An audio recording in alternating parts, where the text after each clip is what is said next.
नमस्कार मित्रांनो, आज आपण गणेशोत्सव या सणाविषयी माहिती पाहूयात.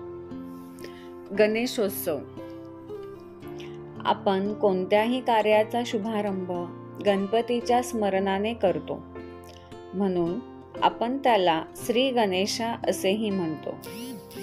भाद्रपद शुद्ध चतुर्थीस श्री गणरायाचे आगमन होते, म्हणून या चतुर्थीस गणेश चतुर्थी म्हणतात.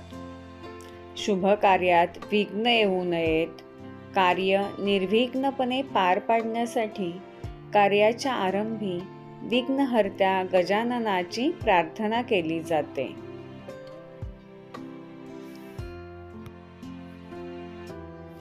गणपती ही गुणांची, विद्येची देवता आहे.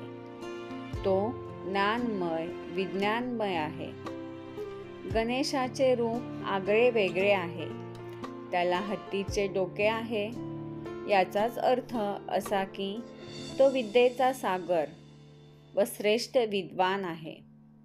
त्याचे कान सुपासारखे मोठे आहेत. याचा अर्थ तो बहुश्रुत आहे.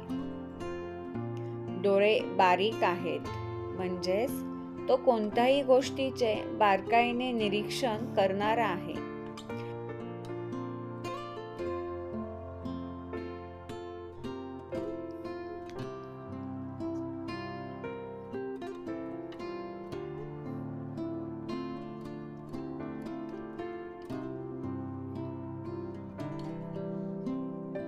महाराष्ट्रात लोकमान्य टिळकांनी सार्वजनिक गणेशोत्सव साजरा करण्याची प्रथा सुरू केली.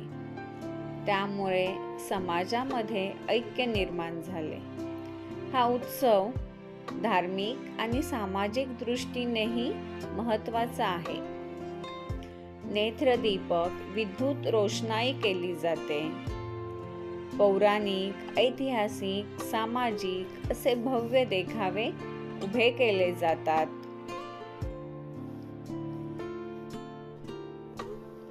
अनंत चतुर्दशी दिवशी वाजत गाजत श्री गणेशाची मिरवणूक काढतात. गणपती बाप्पा मोरया, पुढच्या वर्षी लवकर या असे म्हणत श्री गणेशाच्या मूर्तीचे पाण्यात विसर्जन करतात. अतिशय उत्साहाने आणि आनंदाने सर्वजण हा सण साजरा करतात. धन्यवाद. व्हिडिओ आवडल्यास लाईक आणि सबस्क्राईब नक्की करा.